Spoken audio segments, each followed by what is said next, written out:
Allora, quando il nostro governatore mi ha chiesto di fare alcune riflessioni sulla membership, non vi nascondo che sono stato assalito da 1000 dubbi, da 1000 preoccupazioni, e pensavo cosa dire, pensavo soprattutto a come dirlo. Poi mi trovavo davanti alla televisione, passava la parabola del buon seminatore che parlava del buon seme, che gettato per strada o in mezzo ai rovi non riusciva a dare buon frutto, mentre invece il buon seme gettato sul terreno fertile dava buoni frutti. E lì mi sono tornate in mente le parole del nostro governatore, quando disse che bisogna parlare con la testa e con il cuore, ma soprattutto bisogna parlare alla testa e al cuore delle persone, dei soci. Perché se tu parli con la testa e con il cuore puoi dire con franchezza tutto quello che ti passa per la mente. Ma se tu parli alla testa e al cuore delle persone, proprio lì troverai quel terreno fertile dove far nascere e far germogliare il buon seme. E allora io voglio porre la riflessione su un ruolo molto delicato, sul ruolo preeminente del GMTD Club, questo sconosciuto. Perché questo sconosciuto? Perché forse sulla figura del GMTD Club non è stata fatta tanta formazione. Tanti non conoscono quale è il ruolo del GMTD Club. Molti di noi ancora lo chiamano presidente del comitato soci e quasi quasi ritengono che sia posto a guardiano dell'ortodossia laionistica. Soprattutto viene impegnato in questo ruolo un past presidente, magari avanti negli anni, che deve controllare chi entra e come entra, se è degno o non è degno di partecipare alla nostra associazione. Ma oggi invece l'organizzazione ci richiede altro. Chiede al GMTD Club di avere un aspetto propulsivo e dinamico. Il GMTD Club è quello che deve andare a scovare i soci per strada, nelle associazioni dove il bene comune viene praticato. Oggi non siamo i soli a fare volontariato, sono tanti. Ecco, il GMTD Club ha questo ruolo, deve uscire dal club e deve andare a scovare gli uomini di buona volontà, lì dove può trovarli. Io ieri ho sentito dire che la nascita di tanti club finisce quasi con un attimo abbassare la qualità dei soci o finisce addirittura con allontanare i soci dalla nostra associazione, ma io ritengo che non sia così. E soprattutto è stato detto che i tanti club fanno sì che le autorità non partecipino ai nostri convegni, ai nostri meeting, alle nostre riunioni. Ma lì abbiamo fatto solo una fotografia di quello che accade, ma non siamo andati a ricercare le ragioni vere di questo allontanamento.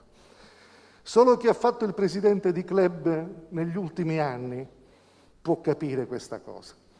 Tutti noi ci siamo trovati ad invitare le autorità, siamo andati dal prefetto, siamo andati dal presidente della Corte d'Appello. Quando hai confidenza con queste persone ti dicono ma chi c'è? Ma non voglio fotografi. Oggi il clima di caccia alle streghe che si è instillato nella nostra società fa sì che delle persone non vogliono fotografie scomode perché vede nei club service a volte concentrati di potere che poi alla fine possono tornare male nella ricostruzione delle carriere. Immaginate voi un prefetto in carriera o immaginate un magistrato in carriera che poi si trova una fotografia scomoda con una persona che poi deve indagare, perché anche lì non nascondiamoci dietro un muro.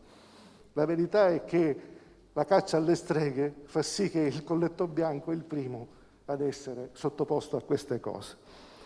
E allora sono altre, a volte, le dinamiche che ci troviamo a trovare. Ma torniamo un attimo alla figura del GMT di club.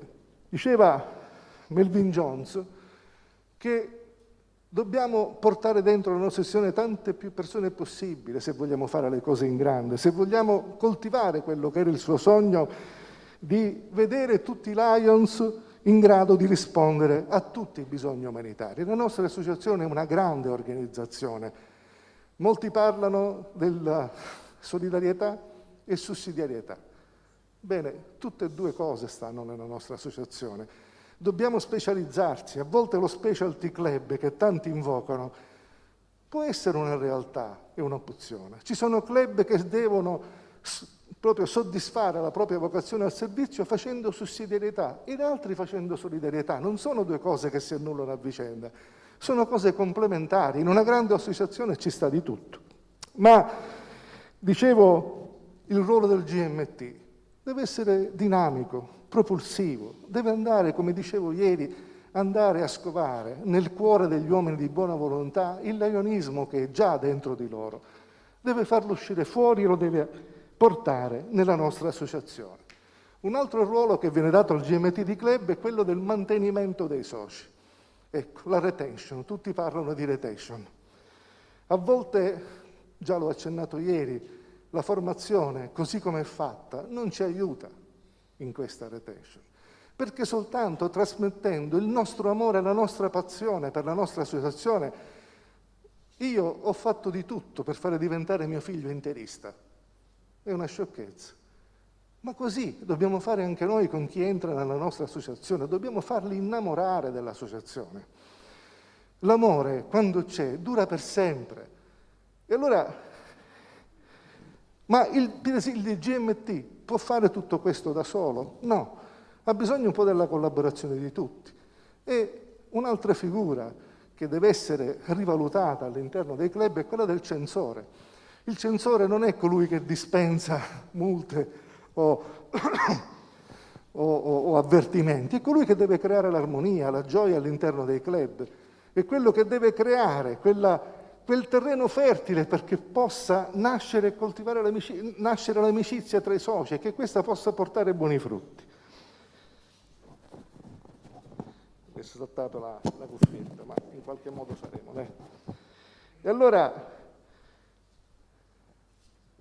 i nostri club sono pieni di tantissime professionalità, di tantissime personalità e dobbiamo per un attimo pensare di coinvolgere queste persone nei nostri service, nelle nostre attività e non averli come semplici commensali delle nostre cene. Se uno non si iscrive nel club, se uno viene nel club solo per partecipare alle cene, poi alla fine, dopo 1 anno, 2 anni, è stanco. Già ha visto tutto quello che Lions potrebbe offrirgli. Io ritengo che i nostri club, così come noi stessi, siamo dei barattoli di vetro. Noi alla fine riflettiamo tutto quello che ci mettiamo dentro. Se siamo capaci di mettere cose buone, daremo buoni frutti. Ma se mettiamo soltanto iniziative fine a se stesse, poi queste finiscono con l'esaurire. Anche la portata a volte di scoprire queste cose viene meno. E quindi, dicevo, bisogna far sì che i soci si innamorino dell'associazione. E questo è un compito che io mi sono un po' posto quest'anno, quello di scoprire qual è il ruolo del GMT all'interno dell'associazione. Stiamo iniziando a fare dei corsi che non sono di formazione, ma sono di informazione, perché ancora prima della formazione deve arrivare l'informazione.